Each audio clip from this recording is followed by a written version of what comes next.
Welcome back, guys. Another beautiful week here at Cold Stuff and Chill headquarters. Sorry, last week we didn't post anything. We got a little busy. We have adult lives outside of the podcast, unfortunately. And sometimes that is just a thing that happens. So, sorry, not sorry. Like, a little bit sorry, but not that sorry. No. No.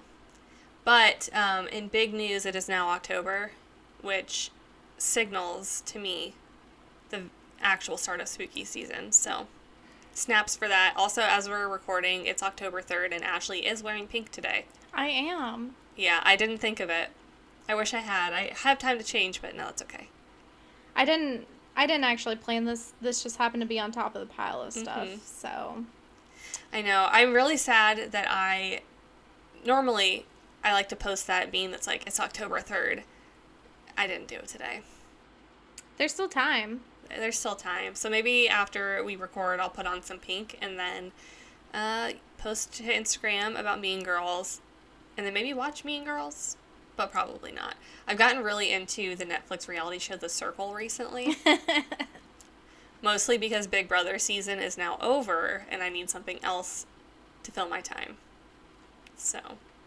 I've been really into What We Do in the Shadows because I switched my Hulu subscription to the Disney Plus, ESPN Plus, and Hulu, like, trifecta. And now I'm, like, actually on Hulu rather than just being like, oh, yeah, I need to log into Hulu. Yeah. Yeah, I've been catching up on What We Do in the Shadows and American Horror Story.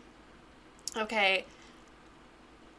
I did not realize literally until yesterday that there was a new season of American Horror Story on Hulu. Because I saw, like, the little screen capture that's of an alien making out with what looks like some sort of other immortal being. I don't know. Yeah, it's a vampire. Oh, well, that would make sense. I'm like, that's not a human, but it kind of looks like maybe it was one. Yeah. So, okay, and also everyone's been telling me to watch the show Midnight Mass on Netflix. And it is on my list, obviously, for spooky season, but I haven't gotten to it yet. Yeah, I think it's the same guy that made, like, The Haunting of Hill House and Blythe Manor. Yep. Yep, it definitely is. And so I'm very excited for that. Also, what else was I going to say? I feel like there was something I had to tell you. Oh, I was just going to shout out my mom because apparently she listens to our episodes and knows about my mini brands obsession. And so for my birthday, which is in a couple of weeks, she sent me a little box and she told me to open it ahead of time. Like, I wasn't cheating because there was some, like, Halloween decor in there that she's like, you'll probably want. Which, first of all, I sent Ashley a picture of this. It's, like, the cutest but, like, most cursed looking jack-o'-lantern on the fucking planet. I love him so much. But she filled that jack-o'-lantern up with mini brands for me to open, so shout out, moms. He's, like, tastefully vintage. Mm-hmm. It's, like, the kind of weird 50s and 60s vintage where you're, like, it's high quality. It's not like the 90s where it's just all paper mache and cardboard vampires. Part of its charm, too, is that when I pulled it out of the box, I, like, what does that smell? And I, like, sniffed it. I'm like, oh, yeah, this definitely came from an antique store. It's like, oh, yes, take a whiff. So, and I was like, what should I name it? Because for some reason, I just have to name inanimate objects, like, if I fall that deeply in love. Like, for example, this ghost is Jasper. That's his name. But I was like, what should I name it? And he goes, I don't know, Travis. So now its name is Travis. It does look like a Travis. He does look like a Travis, so. Also, 2 episodes from now, or 2 weeks from now, rather, I don't know what the episode count will be. Ashley and I will be on our girlcation. Yes. Yes. So we'll have some fun stuff for you then. We're very excited. We might do some travel vlogging. It just depends. We're definitely going to go, we're going to eat. Oh, God, so much eating. We're going to go on a ghost hunt. And we're going to stay in some pretty cool places. And we're going to cosplay as, like, rich girls. And we're going to do a little bit of luxuriating, too, so that'll be exciting. A little spa time. I'm not so big on having people, strange people rub me, so I'm going to probably do a facial, but I think Ashley was going to get a little massage, so yeah. We're very excited. So that's the update, on my end anyway. Weren't we also talking about maybe doing episodes every other week for the next few months? Just because the holidays are coming up, and so it's going to be a little bit harder for us. Also, I am moving sometime soon, but we're staying with my parents right now. I will be moving. I'm not going to disclose where. partially because I don't know yet, but hopefully I am moving by the end of the year. But then our lease was up, and so it's like we'll just move back in with my parents for a little bit so that I don't have to, commit to another whole year. So, yeah. That's why the background is different. This is also probably not going to be the permanent background. That's just the background for today because I moved this week, so. Things are a little chaotic. Oh, also, I built a graveyard in my yard. You did. For you Halloween. You followed through. I followed through. I was like, I'm going to. Maybe not. And then I had to pass out candy, but oh man, it would make me so happy. So I did it, and I'm very proud of it. I told myself, don't go completely balls to the walls this year. Like, don't spend $500 on graveyard objects. So we started small this year. It's still very cute in my opinion, and I told myself every year I'm going to get one, like, bigger item and maybe a couple little things to go in the graveyard. So eventually I want my whole yard just to be, like, a haunted graveyard. Right now it's, like, about a 12 by 12 patch. So I'm still very pleased with it. I'll post a picture of it to my Instagram after this episode recording, in which I will post last week's thumbnail and my graveyard. And maybe a picture of Travis. You should. Yeah. Travis he do be cute. So if you want to check out all those things, go to our Instagram. Ashley's story time. What are you talking about this week? Okay, so to start my story off this week, I have a question. Ooh. Do twins run in your family? Actually, yeah. My grandpa was a twin. See, they run on both sides of my family. But today, going off of that, I'm going to be going over a case of some particularly creepy twins from the UK known as the silent twins. I'm only very, very vaguely familiar with this, so I'm very excited. June and Jennifer, they were born on April 11th, 1963 in Aden, Yemen, to Caribbean immigrants Gloria and Aubrey Gibbons.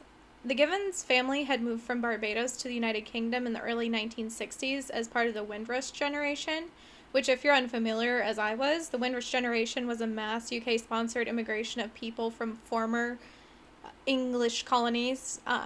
They brought them all in to fill the labor shortage left by the massive losses of working-class laborers during World War II. So they're like, we need to bring in workers. Kind of like now, where there's, like, not enough people to fill in the working-class jobs. Gloria was a housewife, which was a custom of the time, and Aubrey worked as a technician for the Royal Air Force.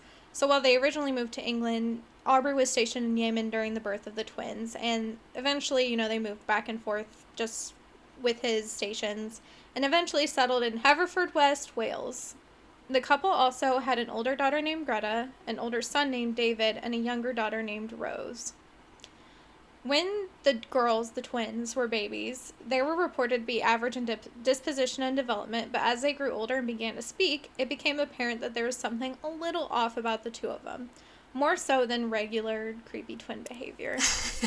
For starters, the girls developed a language for speaking with each other, which is thought to be a sped-up Bajan Creole, which is the local language of Barbados. And that made it difficult for people, even their family, to understand them. On top of this, the family's children were the only black children in the community. So they were ostracized at their school, just around town. And that, probably especially the twins were ostracized because they were twins. They were kind of weird to start with. And then that just compounded by the fact that they were put into this entirely white, pretty racist community. Yeah.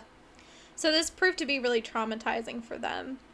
Eventually, the school administrators decided to dismiss them early each day so that they could avoid bullying after school. And from kind of this situation, their secret language became even more unintelligible to the other people in the family. Before they could kind of understand them, but now they could not understand them at all. They also became increasingly reserved and eventually spoke to no one except their youngest sister, Rose. Years later, June would go on to detail the events of this period and the strange relationship with her sister. One day she'd wake up and be me, and one day I would wake up and be her. We used to say to each other, "Give me back myself. If you give me back myself, I'll give you back yourself." So they were, like, pretending to be each other and act like each other, and it was, like, beyond just hijinks or, like, the Parent Trap. It was more like they were possessing each other. throughout all of this, it seemed like June was maybe the more quiet, submissive, go with the flow twin, and Jennifer was the more assertive, like, this is what we're going to do, and domineering twin. Everything was fine for a while. Well, not fine. They're being creepy twins. Until 1974, when a medic named John Rees, who may be the villain of the story, noticed their strange behavior while administering their yearly school-sanctioned health check. He became incredibly troubled by the fact that the twins didn't really react to being vaccinated, and that their behavior was almost doll-like, with them just kind of sitting there not really responding. And he reported that to the school's headmaster, and the headmaster was just like, yep, that's how they are, bro. Like, they're not that bad. It's, they're pretty obedient. Yeah. Like, they don't really cause problems. They do their work, and they go home. And so the medic was like, no, this is weird. So he notified a child psychologist, who immediately insisted the girls be enrolled in therapy. And I'm guessing that this wasn't so much for their sake as it was for the psychologist to be like, oh, this is really weird and interesting, and I might be able to become famous writing a story on this, or, writing papers on it. The psychologist really wasn't that lucky, because despite seeing several psychotherapists, psychiatrists, and psychologists, the girls' behavior just remained a mystery, and they refused to speak to anyone about any of it. They didn't detail it. They were just kind of quiet, silent. In 1977, a speech therapist, Anne Treharne, studied the two girls, who of course refused to speak to her, but did consent to having their dialogues recorded if left alone. Anne got the vibe that June did wish to speak, but that Jennifer bullied her into not speaking, and she later said that Jennifer sat there with an expressionless gaze, but I felt her power. The thought entered my mind that June was possessed by her twin. So again, very domineering over her twin. Eventually, they decided the best course of action would be to separate the silent twins, as they had now become known, and send them off to 2 different boarding schools, with the main goal being that they'd be able to develop their own identities and communicate with other people and branch out. However, this ended up being a big fat failure, and instead of opening up, they both shut down completely to the point of becoming catatonic. At one point during the separation, it took 2 people to lift June out of bed, after which she was propped against the wall as stiff and heavy as a corpse. Did they ever think to, record them talking and then play it slowly to see if it was that language that you were talking about? That's, not the part of the story we're on anymore, but... I think at that point they had integrated some of their own dialect into it, so it was totally... So even if they had, it would have been... Yeah. It was no longer what it originally had been, so I don't know that they could decipher it anyways. It was a totally idiosyncratic language. I just watched a movie recently, Malignant. Have you watched that yet? Mm-mm. So... It's kind of, I can't remember exactly the basis for it, but there's, a girl who's, I think she ate her twin in the womb or something, or it was something weird, and so, she's a normal person, but then, I don't want to spoil too much, but she has, an evil twin, basically, that's, attached to her, Professor Quirrell-style Snape, back of the head. Yeah. Yeah, and it's fucking... wild, but that's the vibe I'm getting between these two, that there's definitely a good twin and an evil twin, and had they fused together in the womb, that's probably what would have happened, is that she would have popped out fucking Voldemort out of the back of her skull and just wreaked havoc. Definitely evil twin, kind of good twin, but June was just more of yeah, I'll just do whatever you say kind of twin. Mm-hmm. So after this incident where they picked June up and she was just stiff as a board, they decided to reunite the twins, decided that this wasn't really going to work for them, and it caused them to cling and become even more dependent on each other and withdraw from the rest of the world. They stopped speaking to their parents completely and instead wrote them letters if they wanted to communicate. They also started isolating themselves in their bedroom, and they created these elaborate soap opera plays with their dolls, and they would only read them aloud on tape as gifts for their younger sister Rose. On Christmas of 1979, they received diaries as gifts, and this launched their writing careers. They mail-ordered a course in creative writing, they kept extensive diaries, and they wrote stories, poems, and novels. The main setting for these tales was in the U.S., mainly in Malibu, California, where hot young men and women would engage in strange and often criminal behavior. So basically, they were just writing exactly the same stuff that Ryan Murphy writes. Love it. So, June wrote a novel titled Pepsi Cola Addict, in which the high school hero is seduced by a teacher and then sent away to a reformatory where a homosexual guard makes a play for him. The two girls pull together their unemployment benefits in order to get the novel published by Vanity Press. Their other attempts to publish novels and stories were unsuccessful. Jennifer wrote The Pugilist, in which a physician is so eager to save his child's life that he kills a family dog to obtain its heart for a transplant, which kind of sounds almost exactly like a Full Metal Alchemist episode. If anybody watches that, they'll know exactly what I'm talking about. So the dog's spirit lives on in the child and ultimately has its revenge against the father. Jennifer also wrote Discomania, the story of a young woman who discovers that the atmosphere of a local disco incites patrons to insane violence. She followed up with A Taxi Driver's Son, a radio play called Postman and Postwoman, and several short stories. So, like, basically, if they had been born 20 to 30 years later, they could be making some serious money as screenwriters for modern TV shows. So, like, I am a little bit surprised, and I don't know why, that they didn't get into, like, erotic fiction. I think some of it was, but it was more of, like, tasteful. You know, like, there was some sexual elements, but it was more of a well-rounded. It wasn't just, like, fanfic. Smut. Yeah. Yeah. Just, like, pure smut novels. But maybe they would have, and it would have been entirely normal. Mm-hmm. You can make a good living at erotic fan fiction. Stephanie Myers did. Okay, wait. Side note, you can also make a good living doing furry art if you're a graphic designer. Uh-huh. I've considered it. Did you see where Lindsay Lohan has created a persona?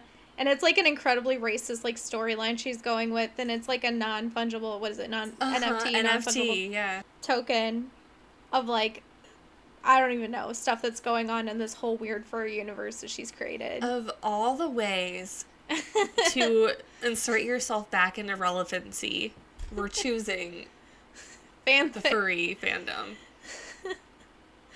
Lindsay, it's girl. like super racist too, because it's like a world dominated by cats and she's a dog, and like it's like a cartel of dogs is trying to take over the world or something. I don't know.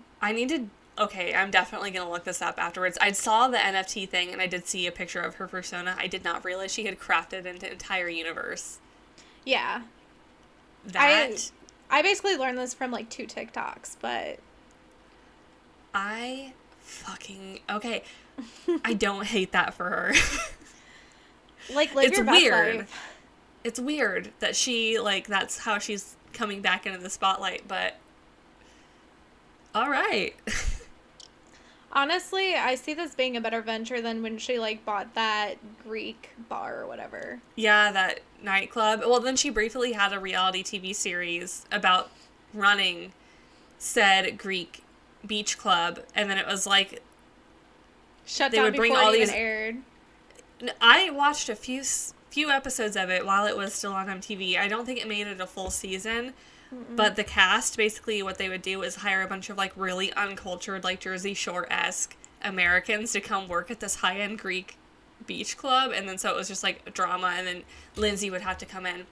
I'm sorry, Ashley, but your behavior is not what we are aspiring to be at the Lohan Beach Club. I have to let you go. And it was, like, the end of each episode. She would, like, I have to let her go. Well, I vaguely remember it, and it seemed kind of like Vanderpump Rules. Oh, yeah. Definitely. Whereas, like, very much the same, but, like, very bratty, like, entitled white kids would come in and just be like, oh my god, you want, like, a jalapeno margarita? Okay. And then, like, they would spend maybe 10 minutes at work actually working, and then the rest of it they'd be, like, flirting with each other. And then, like, the guy would get jealous at the girl waitress because the girl was, like, flirting with the Greek men to try and, like, get a better tip, and it was just... I honestly kind of want to see if that full season is out. Just because I feel like, as far as trashy reality television goes, that might be a good one.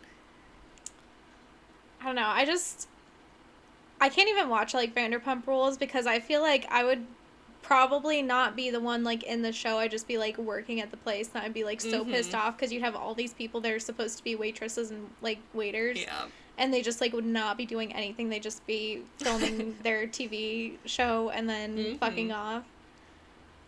Which, honestly, Lisa Vanderpump, she's got some good business sense. True. Very true. Because it's not even so much about actually having good food or drinks or anything. It's, like, people wanting to see famous people. Right. They just want to, like, bear witness to the shit show. Right. But we love to see it. Anyways. I do. Back to the silent twins. Sorry. So, later in the 80s, when the girls were teenagers, they became rebellious and started to experiment with drugs, alcohol, and crime, which eventually escalated to arson. This led them to being committed to Broadmoor Hospital, a high-security mental hospital, for an indefinite detention. They remained at Broadmoor for 11 years. June would later go on to blame this unusually lengthy sentence on their selective muteness. Juvenile delinquents get 2 years in prison. We got 12 years of hell because we didn't speak. We lost hope, really. I even wrote a letter to the Queen asking her to get us out, but we were trapped. Because of their strange and now criminal behavior, they were placed on high doses of antipsychotic medications, which obviously put them out of it. Jennifer apparently developed a neurological disorder which resulted in involuntary repetitive movements, and she also had blurred vision. Their medications were apparently adjusted sufficiently to allow them to function a little bit more, with the goal of them being able to continue writing because that seemed to be their best outlet. But at this point, they seemed to be too depressed and they just lost most of their interest in creative writing. The case achieved notoriety due to the newspaper coverage by journalist Marjorie Wallace of the Sunday Times. Marjorie later wrote a book about the two called The Silent Twins, published in 1986. She was able to crack the twins and actually get through to them in a way that most other people had not, and they even allowed her to read their diaries. In their conversations, they seemed to get along quite well, but Marjorie began to sense that a darkness kind of resided within each twin. Reading through June's diaries, she found that June felt possessed by her sister, whom she referred to as a dark shadow, over her. Meanwhile, Jennifer's diaries revealed that she thought of June and herself as fatal enemies and described her sister as a face of misery, deception, and murder. Which, they never killed anybody, but... They might have killed each other, shit, if they weren't institutionalized. Upon reading their earlier diaries, Marjorie discovered that despite their outward closeness and devotion to one another, they actually hated each other and feared the actions of the other. Again, it seemed from the diaries that Jennifer was the aggressor in most of this, while June seemingly wanted to live a more normal life, that she didn't want to speak, but Jennifer always stopped her. And Jennifer would use subtle body language and facial cues and, like, kind of secret motions to stop June in her tracks. Marjorie says that the girls had an established contract that if one of them died, the other could speak and live a more normal life. And their tenure at the hospital led them to believe that one of them had to die in order for them to live a normal life. Well, the other one to live a normal life. After much discussion, Jennifer conceded and agreed to sacrifice herself. This happened during a transit to a lower security hospital in 1993. Jennifer fell asleep on the way to the new hospital and just never woke up. So they got to the new hospital. She was unresponsive. They took her to a medical hospital, not a psychiatric hospital. And she was pronounced dead a few days later of acute myocarditis, which is a sudden inflammation of the heart. An autopsy and full toxicology panel was run, and there was no evidence or drugs or poison in her system, so her death remains a mystery. A few days after Jennifer's death, Marjorie went in to visit June just to see how she was doing, and she said that June was in a strange mood. June had said, "I'm free at last, liberated, and at last Jennifer has given up her life for me." After Jennifer's death, June began to speak and act normally, like a normal person. Of course, they ran an inquest to see how a seemingly physically healthy young woman just died out of nowhere, and June revealed that Jennifer had been acting strangely for about a day before the transfer, that her speech had been slurring, and that she had said she felt like she was dying. On their trip to the new hospital, she had slept in June's lap with her eyes open. It was determined that Jennifer's death was mysterious but not a crime, so Jennifer was interred at St. Martin's Cemetery, Haverfordwest, Pembrokeshire, Wales, near their family's home. After Jennifer's death, June gave interviews to Harper's Bazaar and The Guardian and really just began to live a normal, quiet life. By 2008, she was living by herself, no longer monitored by psychiatric services, near her parents in Wales, and has since been accepted by her community and sought to put the past behind her. A 2016 interview with the oldest sister, Greta, revealed that the family had been deeply troubled by the girl's incarceration, feeling that it maybe was not justified. And she blamed Broadmoor for ruining their lives and for neglecting Jennifer's health, resulting in her death. Greta said that she had wanted to file a lawsuit against Broadmoor, but Aubrey and Gloria refused, saying that it would not bring Jennifer back and it was the past in the past. And all of this kind of raises a question about how mental health is and was handled, because we can talk about this like it's a spooky, mysterious possession thing, but in reality, it's probably just, there's a much higher likelihood that it was that their trauma from being the only black children, also being twins, which are naturally made fun of more. I feel like people always make fun of twins because there's two of them and they're kind of creepy. Yeah. And it also seems like there might have been some underlying mental illness on Jennifer's part, that she just kind of bullied June into being also selectively mute. I think it kind of raises the question also why white men like Hunter S. Thompson and Jack Kerouac, who were certifiably insane and allowed to go around like doing drugs, doing crimes, and write books, were allowed to act like this, minus the weird twin stuff. But these girls were literally committed and like really probably accidentally murdered through negligence because of it. So. Dang. So she's still alive today then, I'm assuming. June, yeah. Jennifer's dead, but... Well, yeah, I mean. Yeah, she's just living a quiet life. She doesn't write anymore, which is a shame because it's like... It seems like her work was actually pretty good. Like, had interesting storylines and... Maybe Stephanie Meyer is just her, like, pen name. And she did actually write Twilight. Maybe.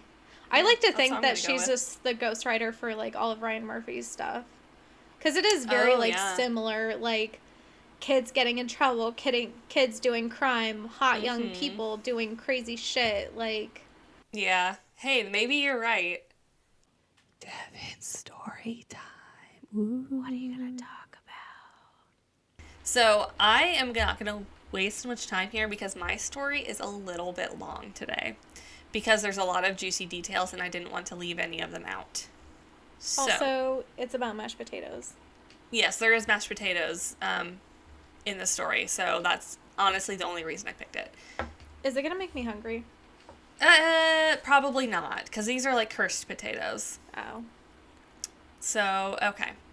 Anyway, this week it is a real drama, and there's like a lot of tea to spill. It's like a tale of a woman that's scorned, a forbidden love story, a really egregious crime committed against mashed potatoes, and then there is an abusive husband that's left in the fallout. So, ladies and gentlemen, this is the story of the mashed potato killer. So, our drama, it starts to unfold in Australia. It's the early 2000s, when a 15-year-old girl, Sarah Tarrant, meets 24-year-old Alois. Ashley and I had a conversation about this earlier. I don't know if it's pronounced Alois. That's what we came up with. I'm going to call him Aloe, because that's easier on my American brain. So, and also, he doesn't deserve to have his name pronounced correctly. True. Very true. So, we got 15-year-old Sarah. She meets 24-year-old Aloe.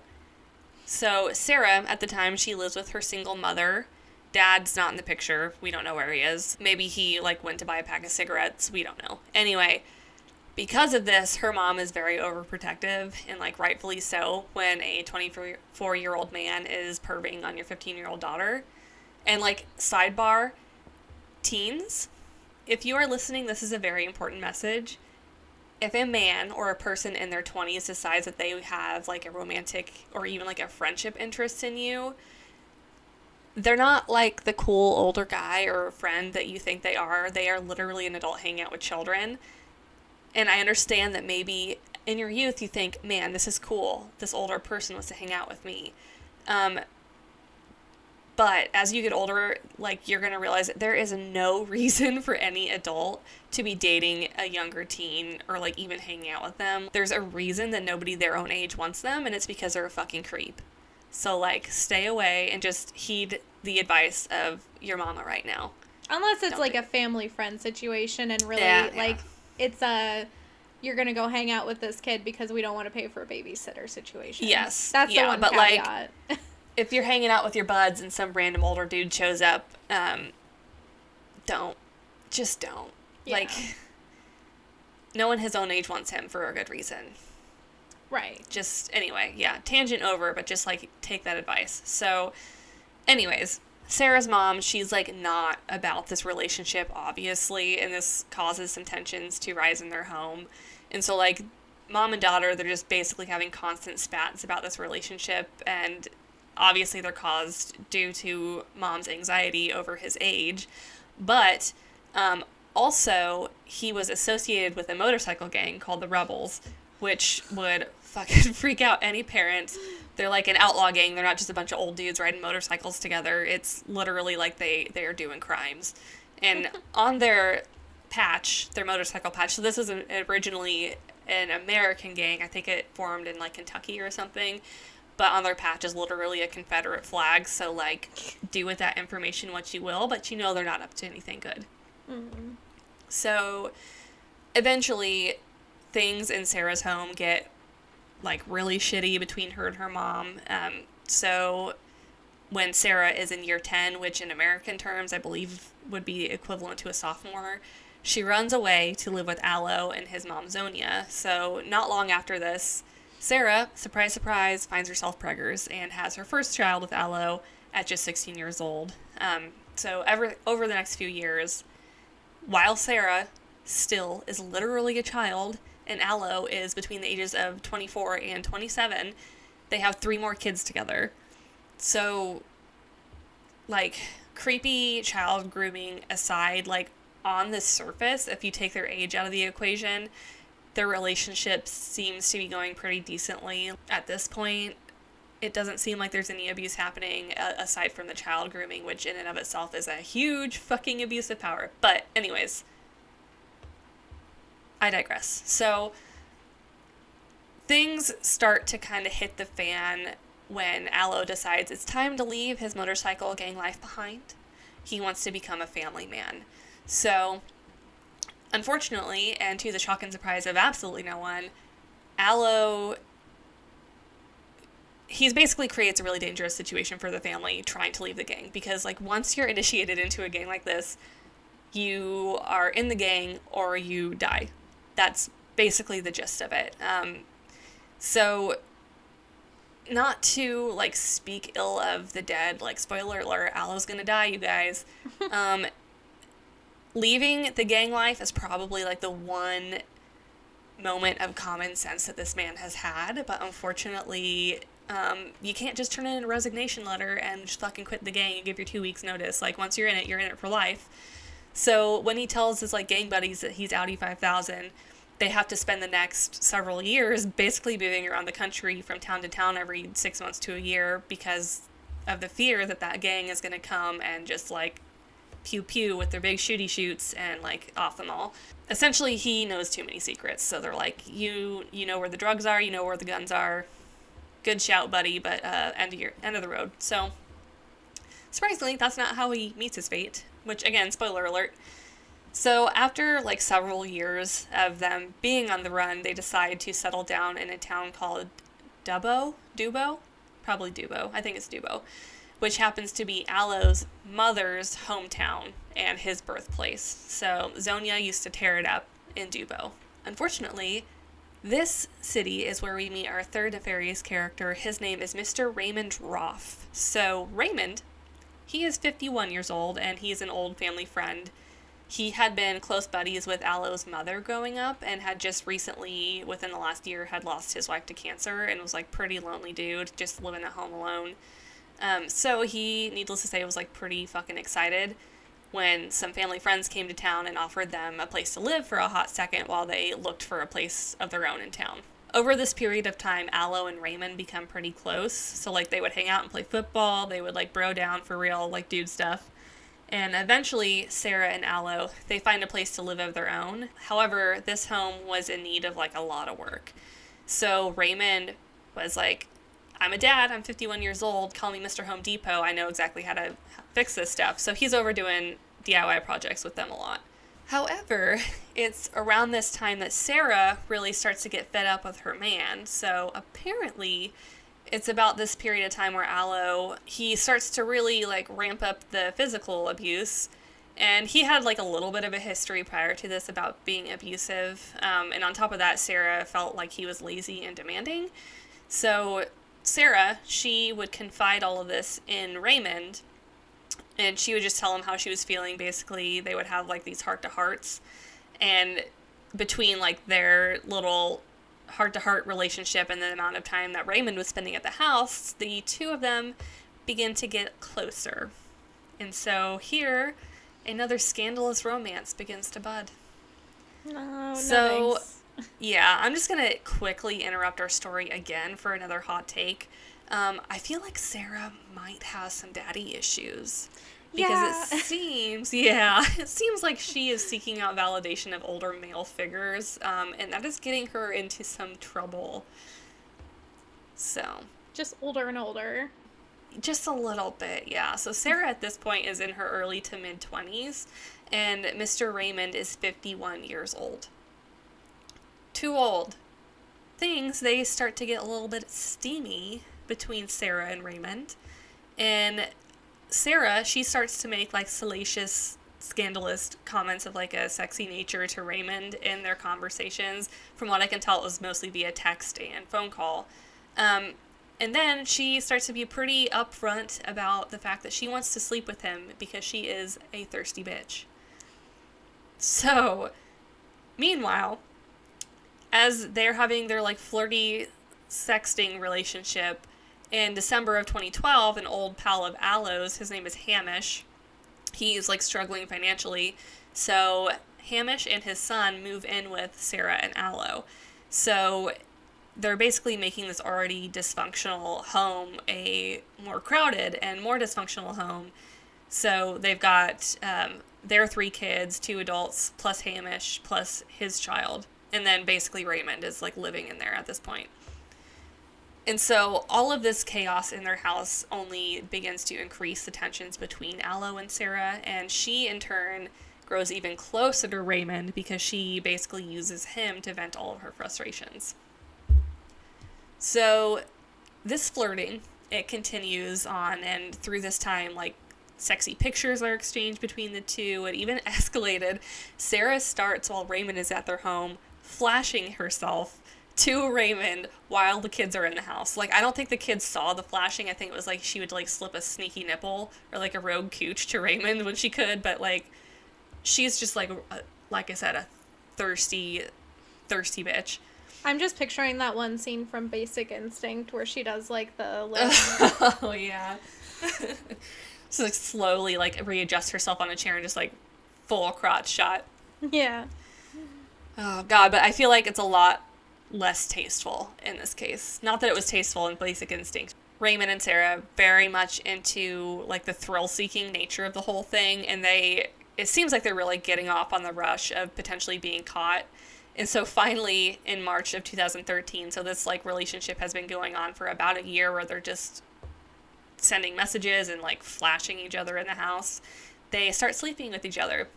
So obviously, this is behind Aloe's back. They are meeting up damn near every day, sometimes twice a day, either outside of their house in vehicles, or they would drive to this bridge, and they would park under a bridge by a nearby riverbank to ensure their relationship would stay a secret. So they're just like a couple of bridge trolls just screwing in a Honda Civic.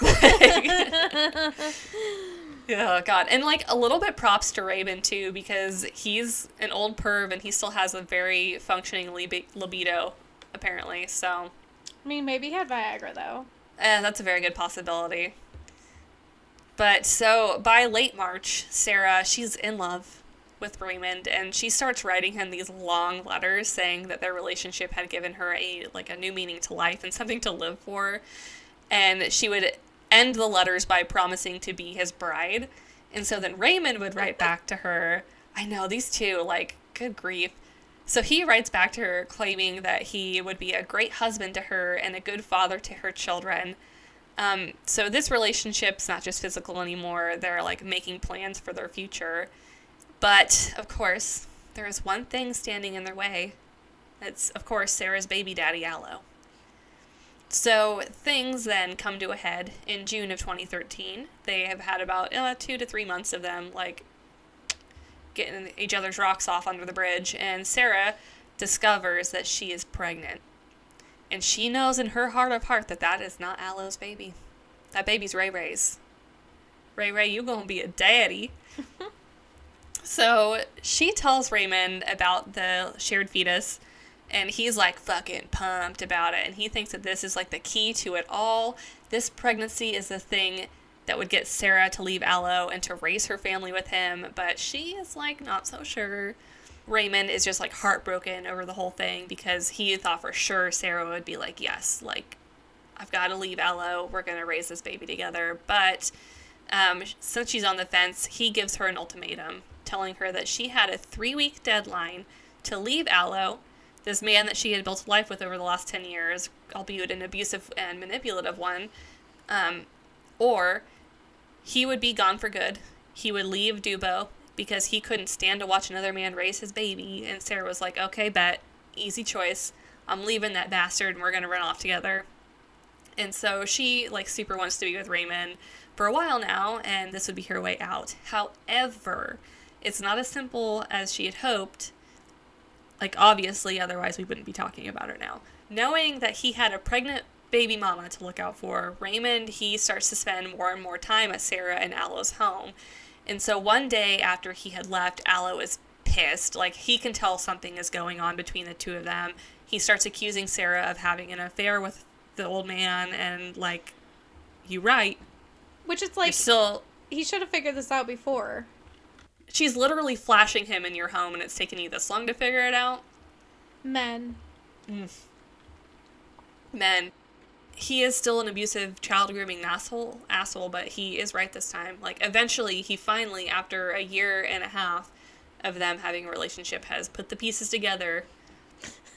And, I got right? Like, okay, and from what I can tell of most of the story is that he was not, like, full-time employed at this point in time. I think he was working odd jobs. Sarah and Raymond were sneaking off once, sometimes even twice a day, to go do the dirty. Like, what did he think was happening? Maybe he just was that dense, like... Maybe. Or maybe he was, like, really drunk or, like, high or whatever. I don't know. It sounded like he had a bit of a substance abuse problem, too, from what I read.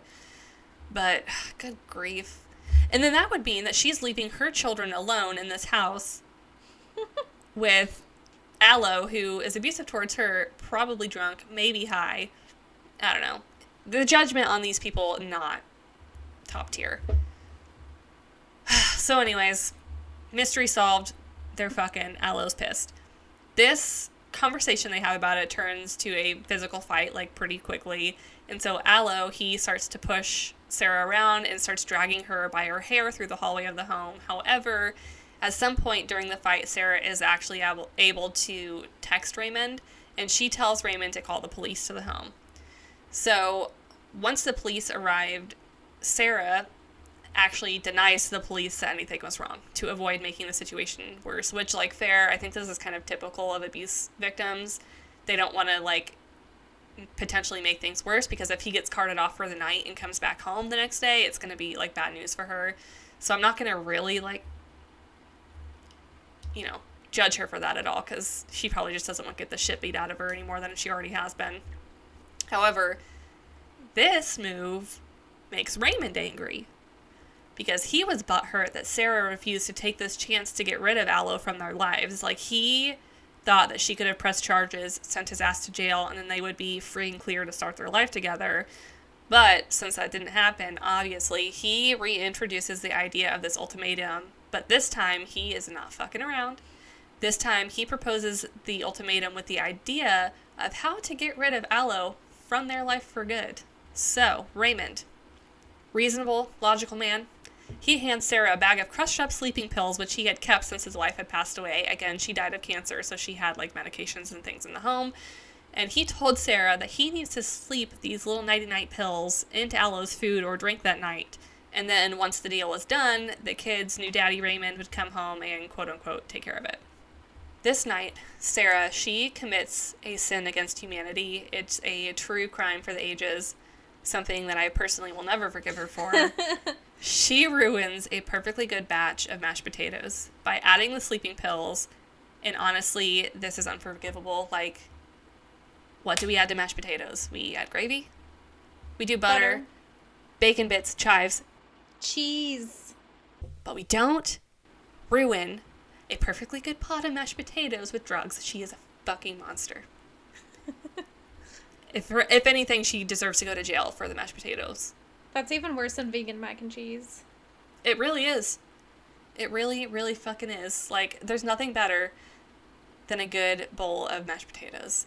Oh, God, the famous bowls from KFC, where it's a mashed potatoes, and then you get the gravy and cheese and corn and popcorn chicken on top. Okay, hear me out. We've discussed this before. But imagine a bowl of mashed potatoes, but with Chipotle meat and veggies on top. Oh, my God. Like, could you imagine how good that would be? The next time we are in the same city with time to burn, we're literally going to drive around to all of our favorite fast food joints, pick up our favorite dishes, and just, like, create monster dishes out of these. We got to figure out a way. Bang, bang, bang, bang. Yes, and we're going to figure out a way to work the Sonic soft pretzels into this because it is my newest addiction. They're good. They didn't used to be good. No, they used to be, like, the ones that you get in the freezer aisle. Mm-hmm. Although I'm tempted to try those again, but, like, put them in the air fryer. I think you might be onto something, and also put, like, butter on top instead of just, like put butter and then the salt. Okay, I'm going to add that to my grocery or pickup for tomorrow, and I will report back, because I feel like that's going to be very tasty. And do salted butter, too. Yeah, of course. Or, you know what might be good is garlic and herb butter. Or should I, like, try it normal first and then get gourmet? Probably. I feel like try it normal first to see if it's even good, and then ramp up the gourmet. Okay, yeah, you're absolutely right. I wonder if they have, like, pretzel nuggets. Anyway, sorry, I need to, like, stop thinking about food. I'm hungry, if you can't tell. I have chili in the crock pot, and I can smell it right now. I'm like, oh, fuck. But it's only 2:30. I've got to wait, like, 4 hours before it's ready. That's why I do the Instant Pot, because it's just, like... I'm like, I have 30 minutes. Instant Pot. I would like an Instant Pot. Although... I do have a batch of cornbread that was cooling on the counter that will be really tasty. I can maybe have a little snacky snack when we get done recording. Anyways, Sarah, that bitch, gives her husband Aloe soiled mashed potatoes, and he eats the whole damn thing. So I want to also know, like, did she set aside a couple portions of mashed potatoes for herself and the kids, or did she just make a pot of mashed potatoes and just, like, serve the pot to Aloe? I don't know. So, anyways, oh, God, mashed potatoes. Now... Anyway, so Aloe, he eats all the potatoes, and now it's basically just a matter of waiting for him to fall asleep so that she could then call Raymond to finish the job. And so Aloe, at this point, I think he'd gobbed his last ghoul. So he still had not told Sarah, he being Raymond, did not tell Sarah what take care of it implied. I think we all fucking know. And there's no way she didn't, like, understand the connotations. She's drugging the man. Like, what are you going to do with him?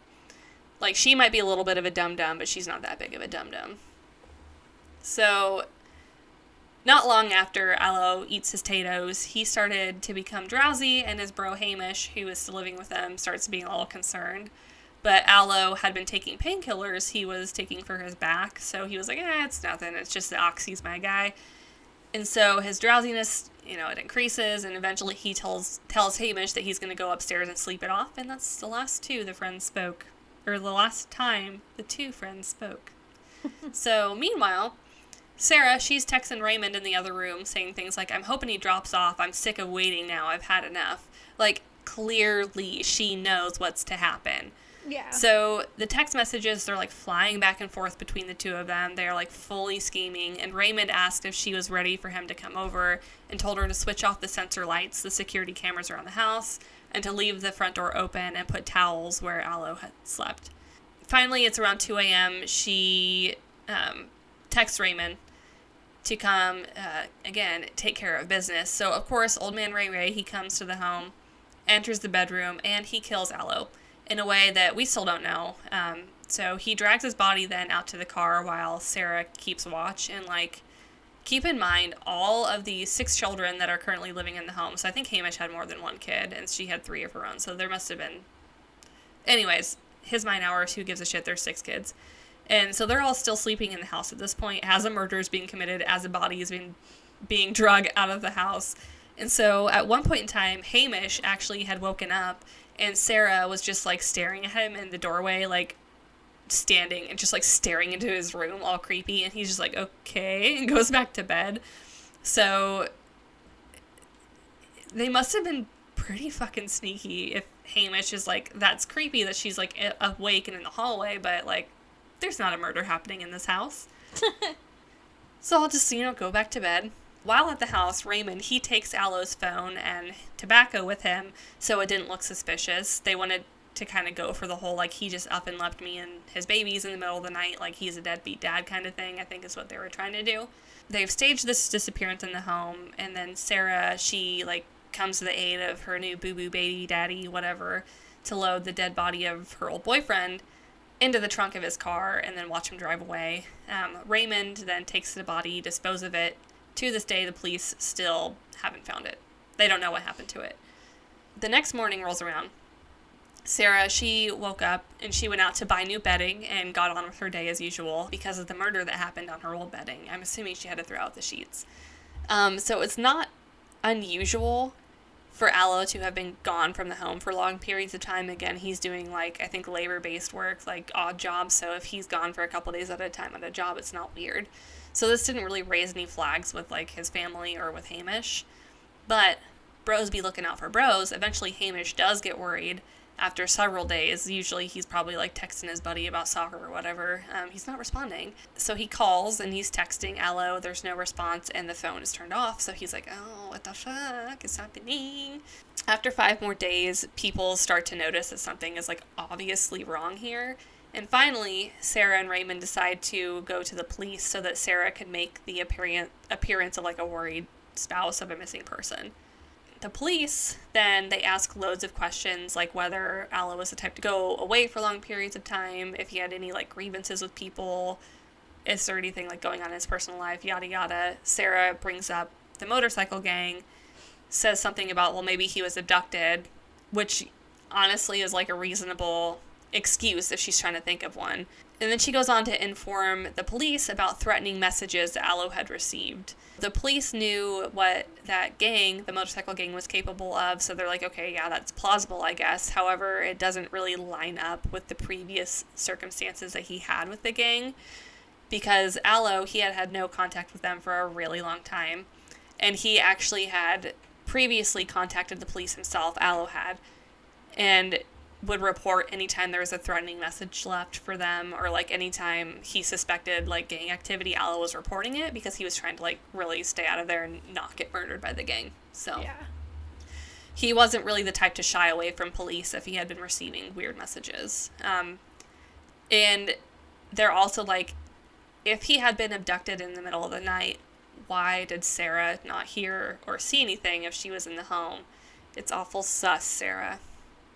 Awful sus. So, at this point, the police are like, we don't know. So they go searching for clues in the house. They find his wallet, and they concluded that if he had just left in the middle of the night, like, to go buy a pack of smokes and never return, he would have taken his wallet with him. And they conclude that 3 people of interest in the disappearance would be Hamish, Sarah, and Raymond. They're, like, the only suspects at this point.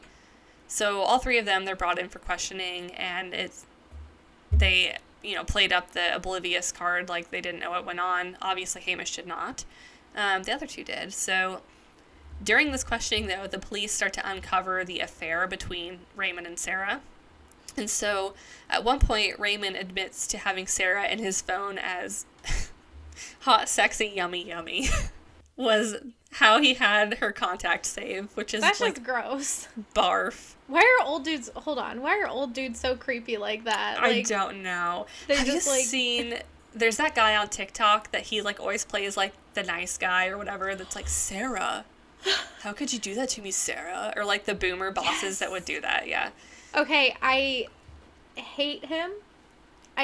Because of how accurately he can portray these people. I'm like, I have been in this situation, I hate you, but I know that he's not really like that, but I'm just like, I hate and respect you. Deserves an Oscar for playing that role so convincingly. Truly. Okay, so anyway, yeah, after they uncover this, like, hot, sexy, yummy, yummy in his phone, aka Sarah, they're like, okay, this is motive. Like, there's an affair going on, something is weird, you guys are busted. So at this point, the police seized their phones and searched through them while the questioning was taking place. So they send the phone out to be, searched through, and then a forensics team is sent out to the house while this is all happening. So the search team, they look at the hard drive for the security cameras first and find that they had been shut off. And so they look at, like, every square inch of their driveway, and then they actually find a crack in the cement that has blood in it. And that blood does happen to belong to Aloe, which indicated that it wasn't an abduction, but probably a murder. Around this same time, there was a fisherman guy. He was out in the river, and he notices a large bed sheet floating in the river. This was taken in for testing, and they found dog hairs that belonged to Raymond's dog on the bed sheet. Following this, Raymond's car was taken in for forensic testing because they knew there would probably be more evidence there, and they end up finding a lot of evidence, including a great deal of Aloe's blood in the trunk and sleeping pills prescribed to Raymond's wife, as well as physical evidence they had from the text messages confirming that Aloe was passed out. These two did not do a good job of covering their tracks. However, Raymond, he is still denying everything, but Sarah is a weak woman and a potato defiler, and during the questions, she cracks. She goes on to tell the police that she put the sleeping pills in the mashed potatoes, and after he ate them, she didn't know what to expect later. Which, like, you know what to expect. If he's going to finish the job, he's telling you to put towels down. Like, you know that there's going to be blood. Like, stop lying. She says that she only wanted to scare Aloe, but not to hurt him. But now, both suspects, they're contradicting each other, because Raymond is still denying any involvement at all. And Sarah is basically just, like, laying it all on the table. She is spilling the beans. The cat's out of the bag. Raymond, just accept your fate. However, because Sarah is just laying it all out there, the police have enough evidence to just arrest them both. And so there's never been an autopsy to find out exactly how Aloe was killed, because they never found the body. But it is suggested it was very bloody. Sarah claims she doesn't know how he was killed because she wasn't in the room, but she helped remove the body, so she has to know. I just think she's not being completely honest there. And she did have to buy new bed sheets the next day, so you know that it was pretty fucking messy. Which, it's like, they could have just smothered him to death, honestly. If he's all knocked out on sleeping pills, you just... Yeah. So that tells you that it's, like, not only is it premeditated, but it was also, like, a crime of passion, because they could have very easily just suffocated him. There would have been no blood left behind, but instead it sounds like Raymond probably, like, slit his throat or stabbed him. Which, okay, like, that seems excessive. You just want to get rid of him. Like, just get rid of him. You don't need to slice and dice, my dude. But anyways, so obviously they're caught. They're in jail, and finally they go to trial. The courts do accept the fact that Sarah didn't actually kill him, and they agree that she wasn't in the room where it happened. Hamilton. The room where it happened. But her involvement was purely in the planning and preparation. However, they're not convinced she was completely clueless in regards to what was happening. Neither am I, nor should you be. She was just as much involved with this murder plot as Raymond. The only difference is that she didn't actually physically, like, wield the knife or whatever it was. Should have been a pillow, but who cares? So Raymond, he ends up being found guilty of premeditated murder. He's given 32 years in prison because this is Australia, not America, where he probably would have gotten life. He did have a minimum of 24 years, which he appealed his sentence, claiming that it was too excessive, which, and maybe this is like my American speaking, but that seems like not a lot of years for murder. Like, especially a violent, like, bloody murder. Yeah. Which, granted, if he does sit from the age of 51 to 75, when would be, like, the earliest he can potentially get out. But still, 75, like, you could still go out and, like, cause a ruckus. Shockingly, for some reason, the Australian courts, they agree that his sentence was too hefty and lowered it to 25 years with a minimum of 18, which would make him 63 when he gets out. 63, 68. He was Math 51 when he went in? 51 when he went in. So 69. Yes, 69. So he could potentially be out of jail by the age of 69. Really ready to, cattywampus. Sarah, she's found guilty of manslaughter on the grounds that she was, mentally unstable and didn't fully understand what was going on, which is a fucking joke. I will die on that mountain. But she's given an insanity plea and sentenced only to 10 years and 8 months in jail with a minimum of 8 years. Her unborn child is taken into state custody. It's currently being looked after actually by her mother. And to this day, Aloe's body has not been found, but it's been speculated the cause of death, like I said, was something very bloody. Raymond, to this day, still denies involvement, so Aloe's family will never really know where the body went and what truly happened that night, unless he has a change of heart and decides to let them know so they can put his body to rest. But that is the story of the mashed potato murder. Which, a crime against mashed potatoes. Mm-hmm. Honestly, I don't even care about the child groomer. It's a crime against mashed potatoes. Yeah. I mean, she should have gotten the chair for that crime alone. It's terror time.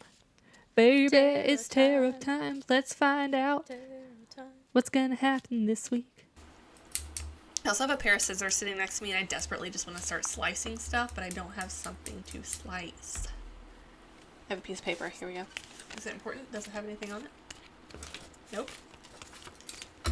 I am gonna make a jack-o'-lantern. What if it's super secret invisible ink? Oh, you've got a point. Well, if that's the case, then sorry, but your super secret invisible ink is getting defiled and turned into a little jack-o'-lantern. Secret correspondent. We show up and it's just a fucking jack-o'-lantern. It's like, I know your notes just got ruined for your master's degree, but you could always show your professor this jack-o'-lantern that I made you. Okay, so we have a good pumpkin shape. Oh, big creepy smile, that's what we want. We're just going classic jack-o'-lantern. I'm not going to get too fancy with this. Alright, are you ready? Mm-hmm. Aww. He's got That's a little so cute. Bucky Beaver tooth. It's almost, okay, so you can't really tell, but if you were looking at the webcam version, literally the eye holes match up exactly with my eyes and the mouth exactly with my mouth. So it's a little bit unsettling. It's a little unsettling, but I'm into it. So, we'll name him Paul since my other jack-o'-lantern is Travis. So, Paul, enjoy your new home on the desk. Okay, so the first card that we have is the Four of Swords reversed. This is kind of like you are in sort of a depression, or you're just out of it. You may be sick or stressed out. I think that's being caused by kind of a sort of a negative male character. It could be an Aries. Someone who's just kind of manipulative and domineering over you. The next card is the Four of Cups, which is sort of your own stubbornness, which is keeping you from seeing the situation. There's a Two of Wands reverse, which is this is a friction that you're seeing in the situation. What you need to be bringing is Queen of Swords energy, which is very shrewd tactician energy, knowledgeable, a little bit bitchy, but very intelligent. And you need to have a little bit more selfishness because we have the Four of Pentacles upright. This is selfishness, but it feels like this is more of you need to be more selfish towards yourself. You're feeling kind of an imbalance, Ten of Cups reversed, sort of a disjointed sense. You also may be kind of confused or paranoid right now, but really what you need to do is just kind of let go of the situation, kind of move on. So that's the tarot reading for this week. All right. So on that note, words of wisdom: don't hang out with creepy older people as a teenager. And maybe instead of diving headfirst into your daddy issues, just go to therapy, because otherwise you'll end up with a 51-year-old man's baby and a murder plot. Don't poison mashed potatoes. Mashed potatoes don't do anything to you. Mashed potatoes, literally God's gift to this planet. So Crimes against mashed potatoes and mac and cheese are personal crimes against me, and you will have me to answer to. So, you better be ready for me to show up at your door with a baseball bat, sock attached. Okay, but what if we take a trip to Australia and we just beat the shit out of this girl? I think she's still in prison, but we'll find her release date, and then we'll just be outside the prison with our baseball bats, waiting for her. She'll be like, "Are you with the gang?" And we'll be like, "No, we're..." No, I just really like mashed potatoes. How dare you? How dare you? Although, honestly, when you said the mashed potato murders, I thought that you were going to be talking about something like the Tylenol murders where they, poison, like, that, like, a mass poisoning. Mm-hmm. And I would have been really disappointed because every time something like that happens, I'm just like, I can't eat. Can you imagine if they had, like, mass poisoned those microwavable Bob Evans mashed potatoes? Like, I would have never known a moment of peace again in my life. Honestly, that's like one of my main food groups. Yeah, they're so good. I know they're probably, not the highest quality, but it's like, man, they're so good. But the process of making mashed potatoes, nobody has time for that unless it's a special occasion. Like, yeah, nobody has time for that on a weeknight. And sometimes I just want to eat a big bowl of mashed potatoes. Mm-hmm. Either mashed potatoes mixed with corn, which is controversial, or like mashed potatoes and gravy with a rotisserie chicken. Easy dinner. Oh, so good. It's like mini Thanksgiving when you get the rotisserie chicken, because it's like a small turkey. And a chicken is way tastier than turkey anyway. So, like, yeah. We should all be doing chickens on Thanksgiving instead of turkey. Hot take, but I'm not sorry. Honestly, one year my family did fried chicken for Thanksgiving, and it was one of the best Thanksgivings we had. Because there's also Hy-Vee fried chicken, which... Oh my god. Controversial, yet brave. I love, like, Hy-Vee or any other sort of grocery store like that, Jewel. When they fry up their chicken in mass, it's the best. Yep.